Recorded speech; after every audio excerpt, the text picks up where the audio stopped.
Hello दोस्तों, आज हम इस वीडियो में स्ट्रक्चर ऑफ द एटम यानी परमाणु की संरचना के अभ्यास के सभी प्रश्न एवं उत्तर को समझेंगे। तो चलिए, सबसे पहला जो हमारा प्रश्न है कि वो है इलेक्ट्रॉन, प्रोटॉन और न्यूट्रॉन के गुणों की तुलना कीजिए। तो दोस्तों, जैसा हम जानते हैं कि जैसे इलेक्ट्रॉन जो है, जैसे संकेत मैंने पहले लिखा है कि इलेक्ट्रॉन E-, प्रोटॉन P+ और न्यूट्रॉन को N से डिनोट करते हैं।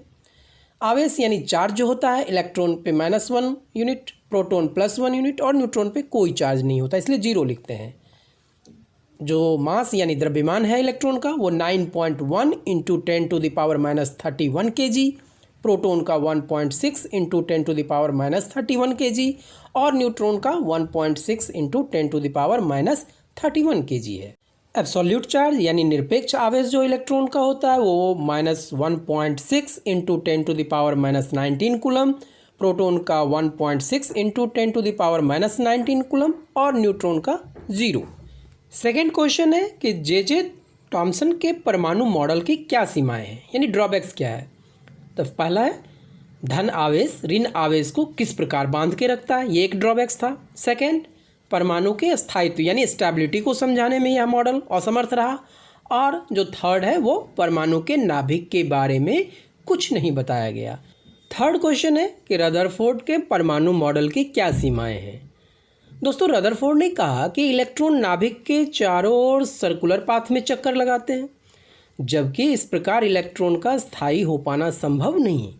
जब कोई भी आवेशित कण गोलाकार कक्षा में त्वरित होगा तो त्वरण के दौरान आवेशित कणों से ऊर्जा का विकिरण होगा। इस प्रकार अस्थायी कक्षा में घूमता हुआ इलेक्ट्रॉन अपनी ऊर्जा विकिरित करेगा और नाभिक से टकरा जाएगा। अगर ऐसा होता तो परमाणु अस्थिर होता यानी अनस्टेबल होता, जबकि हम जानते हैं कि परमाणु जो है वो स्थायी होते हैं यानी स्टेबल होते हैं। तो ये एक मेजर ड्रॉबैक्स था रदरफोर्ड के परमाणु मॉडल का। नेक्स्ट क्वेश्चन है कि बोर के परमाणु मॉडल की व्याख्या कीजिए। तो दोस्तों, बोर का जो परमाणु मॉडल था वो रदरफोर्ड के ड्रॉबैक्स को सबसे पहले वो रिमूव किया। उसके आधार पे फर्स्ट था कि इलेक्ट्रॉन केवल कुछ निश्चित कक्षाओं में ही चक्कर लगा सकते हैं, जिन्हें इलेक्ट्रॉन की विविक्त कक्षा यानी डिस्क्रीट ऑर्बिट कहते हैं। सेकेंड था कि जब इलेक्ट्रॉन इस विविक्त कक्षा यानी डिस्क्रीट ऑर्बिट में चक्कर लगाते हैं तो उनकी ऊर्जा का विकिरण यानी रेडिएशन नहीं होता है। और ये जो कक्षाएं यानी ऑर्बिट्स हैं, जिसको कि ऊर्जा स्तर यानी एनर्जी लेवल कहते हैं, जिसमें एक परमाणु के ऊर्जा स्तरों को दिखाया गया है। और ये कक्षाएं यानी orbit K, L, M, N या नंबर जो है 1, 2, 3, 4 द्वारा दिखाई जाती है। नेक्स्ट क्वेश्चन है कि पहले 18 तत्वों के विभिन्न कक्षाओं में इलेक्ट्रॉन वितरण के नियम को लिखिए। तो जैसा कि मैंने अपने पिछले वीडियो में आपको बताया कि इसमें जो 18 तत्व हैं उसके नाम, संकेत, परमाणु संख्या और डिफरेंट ऑर्बिट्स में यानी K, L, M, N में कितने इलेक्ट्रॉन्स होंगे वो यहाँ आप इस चार्ट के माध्यम से भी देख सकते हैं और प्रैक्टिस कर सकते हैं। जहाँ यहाँ पे मैंने हाइड्रोजन से लेके आर्गन, चूँकि फर्स्ट एलिमेंट जो है वो हाइड्रोजन है और आर्गन जो है 18th एलिमेंट है, इसका आप यहाँ से स्टडी कर सकते हैं। नेक्स्ट क्वेश्चन है कि सिलिकॉन और ऑक्सीजन का उदाहरण लेते हुए संयोजकता की परिभाषा लिखिए। तो जैसा कि हम जानते हैं दोस्तों कि सिलिकॉन यानी Si, इसका एटॉमिक नंबर परमाणु संख्या 14 है, जिसमें इलेक्ट्रॉन की संख्या भी 14 है और इसका इलेक्ट्रॉनिक विन्यास जो है वो 284 है। तो यहाँ इसका संयोजकता वैलेंसी क्या होगा 4, क्योंकि ये 4 इलेक्ट्रॉन जो है साझा करके ऑक्टेट को कंप्लीट कर सकता है। नेक्स्ट जो ऑक्सीजन है, ऑक्सीजन का एटॉमिक नंबर क्या है 8 और इसमें इलेक्ट्रॉन की संख्या भी 8 है और इसका इलेक्ट्रॉनिक विन्यास क्या है 26। तो यहाँ पे इसका वैलेंसी क्या होगा, अगर इसको 2 इलेक्ट्रॉन मिल जाए तो ऑक्टेट कंप्लीट हो जाएगा। तो ये 2 जो हो गया वो ऑक्सीजन का वैलेंसी हो गया।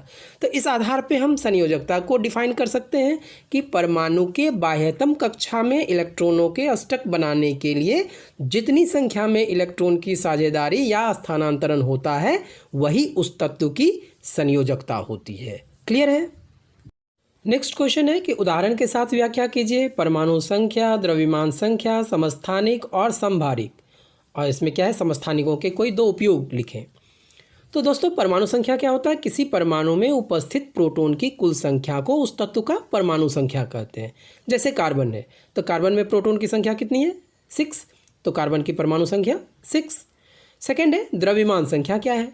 तो एक परमाणु के नाभिक में उपस्थित प्रोटॉन और न्यूट्रॉन की कुल संख्या के योग को द्रव्यमान संख्या कहते हैं। जैसे ऑक्सीजन का द्रव्यमान संख्या कितना है 16U, जिसमें प्रोटॉन की कुल संख्या 8U और न्यूट्रॉन की कुल संख्या 8U, यानी 8U + 8U कितना हो गया 16U।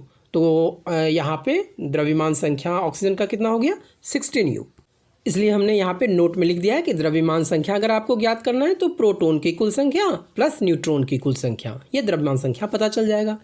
नेक्स्ट है कि समस्थानिक क्या है। दोस्तों एक ही तत्व के परमाणु जिनकी परमाणु संख्या समान लेकिन पर द्रव्यमान संख्या भिन्न भिन्न होती है समस्थानिक कहते हैं। जैसे कार्बन के 2 समस्थानिक हैं यहाँ पे, कार्बन C12 और C14। इसके उपयोग को देखते हैं। जैसे कैंसर के उपचार में कोबाल्ट C60 के समस्थानिक का उपयोग होता है। सेकेंड है कि घेंघा रोग जो ग्वाइटर है उसके इलाज में आयोडीन के समस्थानिक का उपयोग होता है। नेक्स्ट है कि संभारिक क्या है। संभारिक अलग अलग परमाणु संख्या वाले तत्वों के जिनके द्रव्यमान संख्या समान होते हैं उसे संभारिक कहा जाता है। जैसे कैल्शियम है तो कैल्शियम का एटॉमिक नंबर 20 है और आर्गन का एटॉमिक नंबर 18, लेकिन दोनों तत्व का द्रव्यमान संख्या जो है वो 40 होते हैं। तो इस तरह से ये आपने देखा कि इसे संभारिक क्यों कहा, क्योंकि एटॉमिक मास जो है दोनों के यानी द्रव्यमान जो है दोनों के समान है, लेकिन एटॉमिक नंबर यानी परमाणु संख्या जो है वो अलग अलग है। नेक्स्ट क्वेश्चन है कि सोडियम आयन के पूरी तरह से भरे हुए के वो L कोष होते हैं, व्याख्या कीजिए। दोस्तों सोडियम का परमाणु संख्या कितना है 11 और इसका इलेक्ट्रॉनिक विन्यास जो सेल में KLM में जब हम करते हैं तो 281 होगा।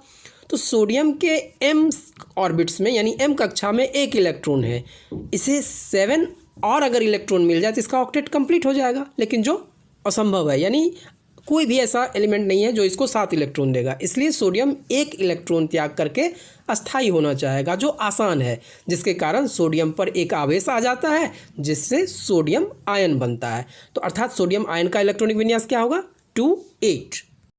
नेक्स्ट क्वेश्चन है कि अगर ब्रोमीन परमाणु 2 समस्थानिकों 35 Br 79 49.7% तथा 35 81 Br 50.3% के रूप में है तो ब्रोमीन परमाणु के औसत परमाणु द्रव्यमान की गणना कीजिए।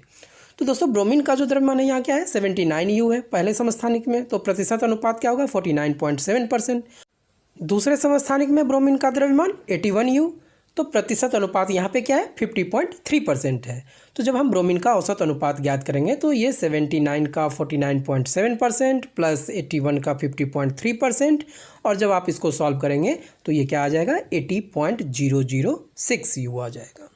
नेक्स्ट क्वेश्चन है कि एक तत्व X का परमाणु द्रव्यमान 16.2U है, तो इसके किसी एक नमूने में समस्थानिक X816 X818 का प्रतिशत क्या होगा। तो दोस्तों मान लेते हैं कि जो तत्व के नमूने में समस्थानिक है जो 18X816 है उसका प्रतिशत X है, तो जो दूसरा समस्थानिक यानी X818 है उसका क्या हो जाएगा 100 - X। तो जब हम X का औसत परमाणु द्रव्यमान ज्ञात करेंगे तो ये 16X + 18 100 - X%।